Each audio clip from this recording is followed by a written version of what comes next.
just...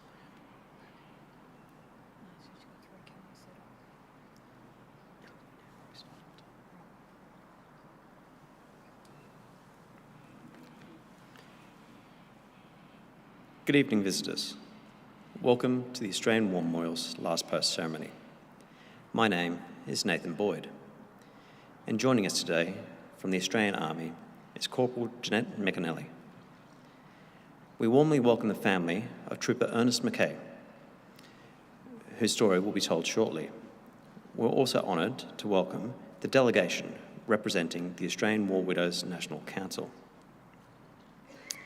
We welcome the veterans who have served, those that are still serving, and the families that love and support them.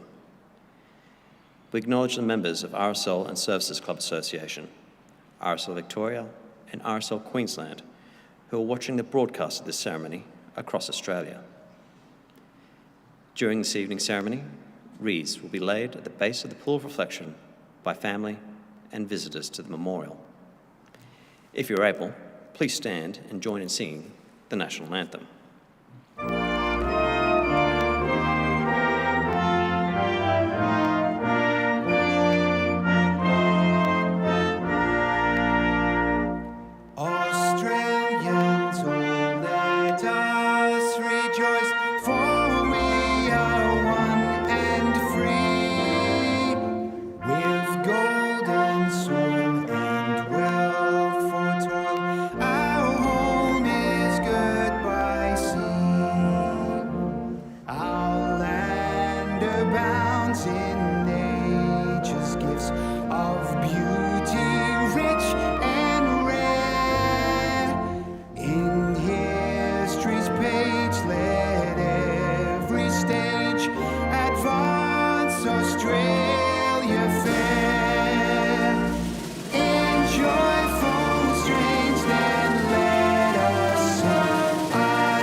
If you're able, please be seated.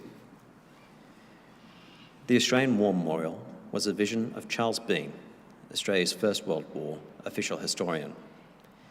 Bean landed with the Australian troops on Gallipoli and stayed with them at the front through to the end of the war.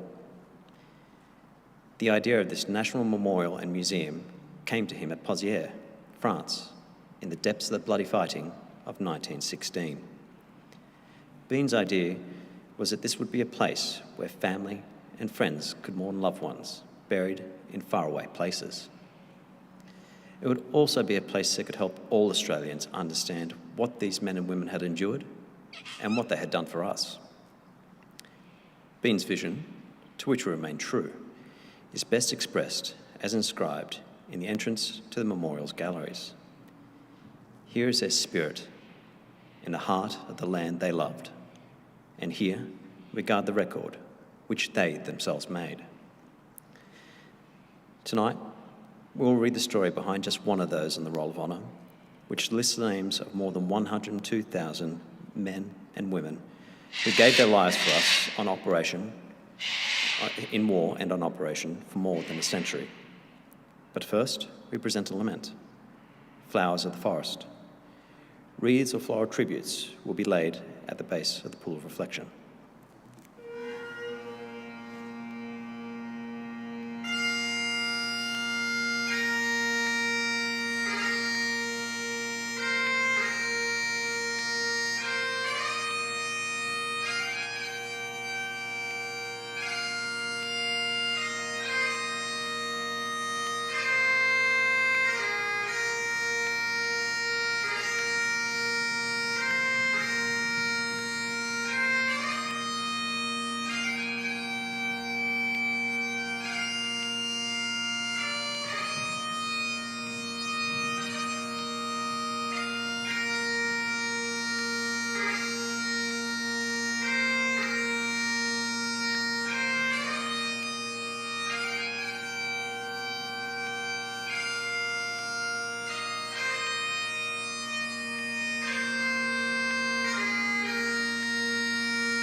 Today we remember and pay tribute to Trooper Ernest McKay. Ernest McKay was born on the 17th of May 1895 in the Brisbane suburb of Bowen Bridge, the second of three sons born to Ernest and Hannah McKay. As the boys grew up, Ernest, his older brother John and younger brother James were very close. McKay attended St James School in nearby Fortitude Valley. After leaving school, he went to work as carpenter. Ernest McKay enlisted on the 13th of April 1915 in Brisbane. After his initial training, he was allotted to the 6th Reinforcement to the 11th Light Horse Regiment. On the 4th of October, he embarked from Sydney with other reinforcements on board the transport ship Mashobra, bound for Egypt. He joined his regiment on the 22nd of February 1916, the same day that the 11th Light Horse reformed as a unit after serving on Gallipoli as separate squadrons. On July the 11th, Light Horse Regiment was sent to help man the defences along the Suez Canal near Bala and to conduct patrols into the Sinai. For the remainder of 1916, the 11th Light Horse patrolled the lines of communication, guarding the railway and water pipeline against attack or sabotage by the local Senussi tribesmen. On the 20th of December, McKay went absent without leave whilst his regiment was stationed at Roadhead Camp at Serapim. He returned to the camp the following afternoon and was fined 2 days' wages for his trouble. The 11th Light Horse Regiment saw its first major action during the failed Second Battle of Gaza. McKay and his comrades fought dismounted, and while they captured their objective, the Ottoman fought. They were forced to withdraw when the wider attack failed. The 11th Light Horse remained in southern Palestine, where the men continued conducting patrols. In mid-August, McKay was hospitalised with a dermatological condition which kept him away from his unit until late December. By this time, Jerusalem had been surrendered to the British, and the 11th Light Horse Regiment was resting at Bela, south of Gaza. In April, the 11th Light Horse Regiment and other units of the 4th Light Horse Brigade moved into the Jordan Valley, arriving just in time to take part in what became known as the Es Salt raid. Es Salt was captured by the evening of the 30th of April, but strong Ottoman counterattacks forced the Australians and their allies to withdraw back to the Jordan Valley. Conditions in the Jordan Valley were hot and humid. Disease, particularly malaria, was rife. On the 18th of June, McKay was hospitalised with malaria. In early August, while still recovering, he wrote a letter to his older brother, John. He feared his younger brother, James, would enlist and advised John to keep their brother home as long as he could. He also described the conditions in the desert. The heat is something awful, he wrote, and water is the worst drawback. We start off with 1 bottle per man per day, and we have to make it last as long as we can, as we don't know when it will be filled again. McKay returned to his unit at the end of August. By this time, the light horsemen serving the Australian Mounted Division were training with cavalry swords in preparation for the impending offensive that would come to be known as the Megiddo Offensive. On the 18th of September, the 11th Light Horse Regiment moved to Jaffa in preparation for this offensive. In the early hours of the following morning, the Australian Mounted Division moved forward to its start line. At around 9 a.m, the 2 British cavalry divisions leading the Australian Mounted Division began their advance. Progress was rapid. Within 2 days, the 11th Light Horse Regiment reached Megiddo. Over the next 3 days, the 11th Light Horse advanced through Jenin, Al-Aful and onto Bisam. In the early hours of the 25th of September, the 11th Light Horse Regiment advanced on the town of Samak, located at the southern end of the Sea of Galilee. The town was the last Ottoman rail link into Palestine. The town and railway station were being held by a strong rear guard of Ottoman and German troops. As McKay and his comrades neared Samak in the pre-dawn darkness, enemy machine guns opened fire. 2 squadrons of the 11th Light Horse drew swords and charged. A number of men and horses were cut down during the charge. Then the Australians dismounted and continued the charge with swords and bayonets. The men of the 11th faced an enemy in far superior numbers who were well dug in, but the ferocity of their attack forced the enemy back. The battle was fought at close range, room by room, and even rail carriage by rail carriage, with no quarter asked or given. The battle lasted around 2 hours before Samac fell to the Australians, but the cost to the 11th Light Horse Regiment was dear. 14 men had been killed, 37 had been wounded, 2 of whom would die from their injuries. Further grievous loss was suffered by their horses, with 61 being killed and 37 being wounded. Amongst the dead was Trooper Ernest McKay. He was initially interred at the Samac Military Cemetery, but his remains were later interred at Haifa Military Cemetery. He was 23 years old. His mother had the following epitaph added to his headstone: "True to country, king and mate, leaving a spotless name." His name is listed on the Roll of Honour on My Might amongst more than 62,000 Australians who died while serving in the First World War. His photograph is displayed today beside the pool of reflection. This is but one of many stories of service and sacrifice told here at the Australian War Memorial. We now remember Trooper Ernest McKay, who gave his life for us, for our freedoms, and in the hope of a better world.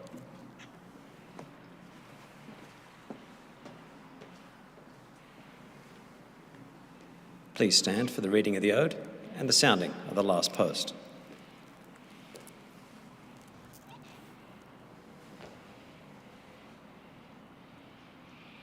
They shall grow not old, as we that are left grow old. Age shall not weary them, nor the years condemn. At the going down of the sun, and in the morning, we will remember them. We will remember them.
Lest we forget.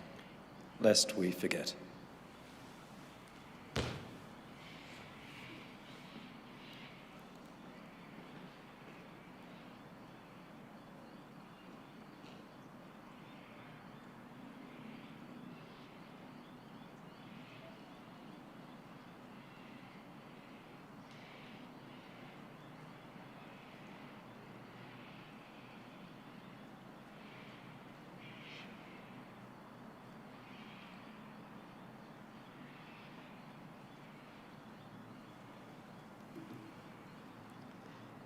We leave you this evening with the words of the memorial's founder, Charles Bean. Many a man lying out there at Poziere or in the low scrub at Gallipoli with his poor, tired senses barely working through the fever of his brain has thought in his last moments, well, it's over. But in Australia, they will be proud of this. Ladies and gentlemen, girls and boys, that concludes the last post ceremony. On behalf of the Director and staff, thank you for visiting the Australian War Memorial today and for your continued support of the Memorials Development Project. We wish you all a very pleasant evening.